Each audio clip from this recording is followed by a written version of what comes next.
time for some more story. We're going to get back to the farthest away mountain.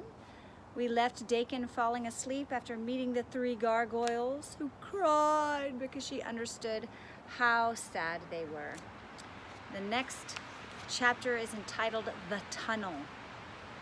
When she woke, the sun was up, but on the other side of the mountain, so that her ledge was still in shadow. But she was not cold.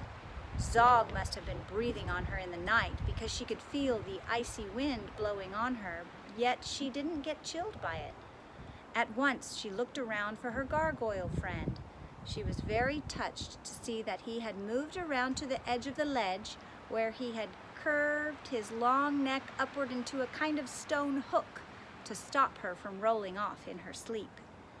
He was staring out across the valley far below, where the vast pointed shadow of the mountain fell across rivers, fields, and villages like a witch's hat. Dakin laid her hand gently on his stone head. "Good morning, Zog," she said.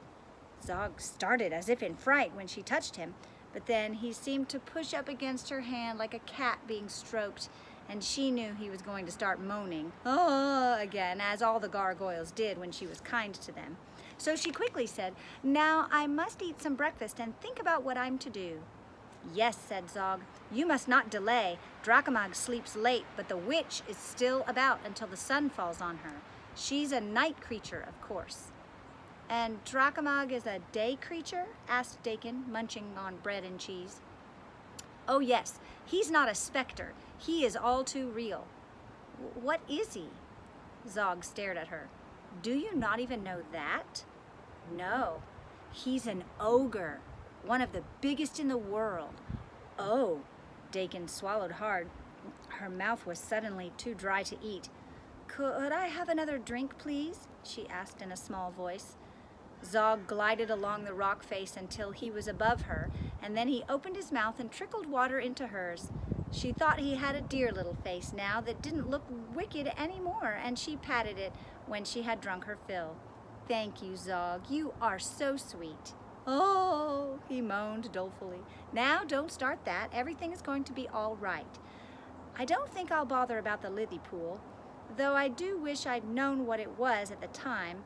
Are there any other hints you can give me?" "When you arrive at the snow line, wait until the sun is shining where you are. The colored snow witch will be asleep then.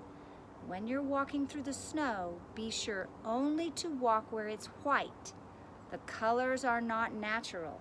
They are the work of the colored snow witch, who stains them with great splashes of dye from her cauldron.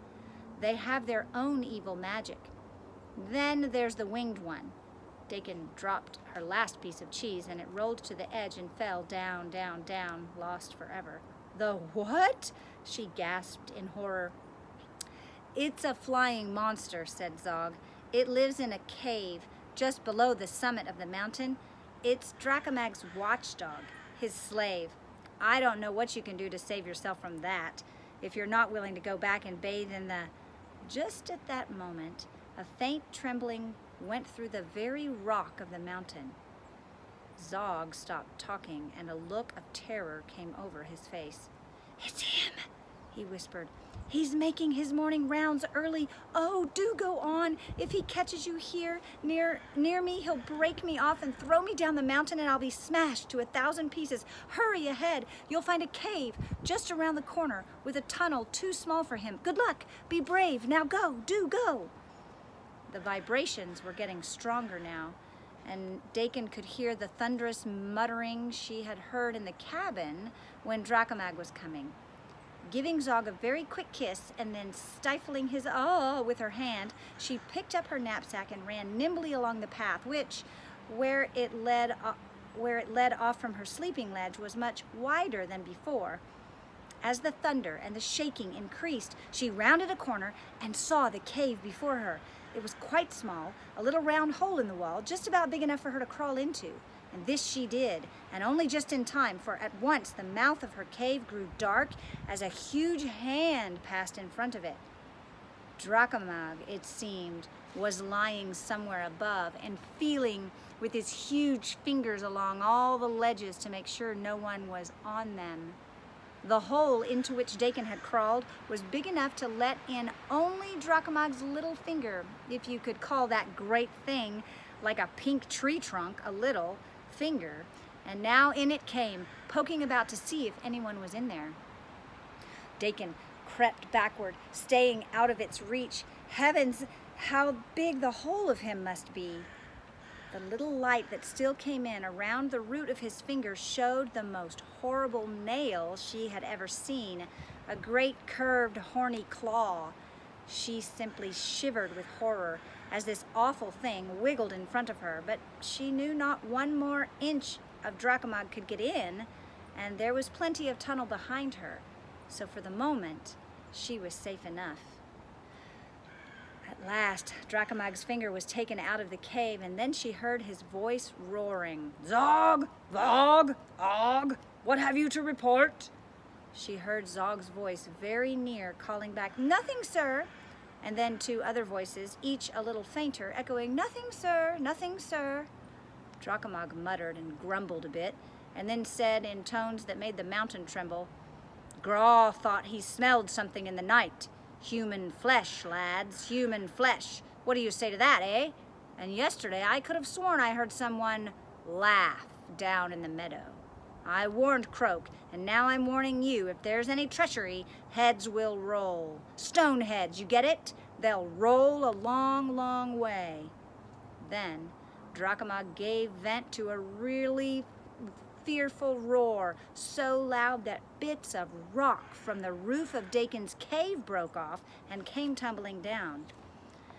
Then it seemed that Drakemag must have gone off to another part of the mountain, for the trembling grew less and everything got quiet. Dakin was just going to venture out when she thought perhaps she would try following the tunnel for a little way to see where it took her. She would be much safer in here. Who knew when Drakemag would make his rounds again?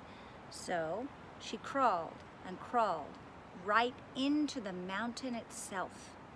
It was pitch dark, of course, after the tunnel turned its first corner, but Dakin remembered that she'd put a candle and some matches in her knapsack, and soon she had a friendly little light to help her find the way.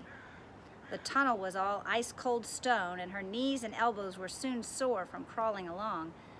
The tunnel led all the time upward and upward, getting steeper and steeper, until at last Dakin was climbing rather than crawling and had to put the candle out and away because she needed both hands. It seemed her hands and feet still had some magic left in them from the gargoyles' breath, because they found holes even in the dark, and soon Dakin could see a bright point of light far above her. She climbed eagerly toward it. And there ends our chapter. I look forward to joining you again with more adventures of the Farthest Away Mountain.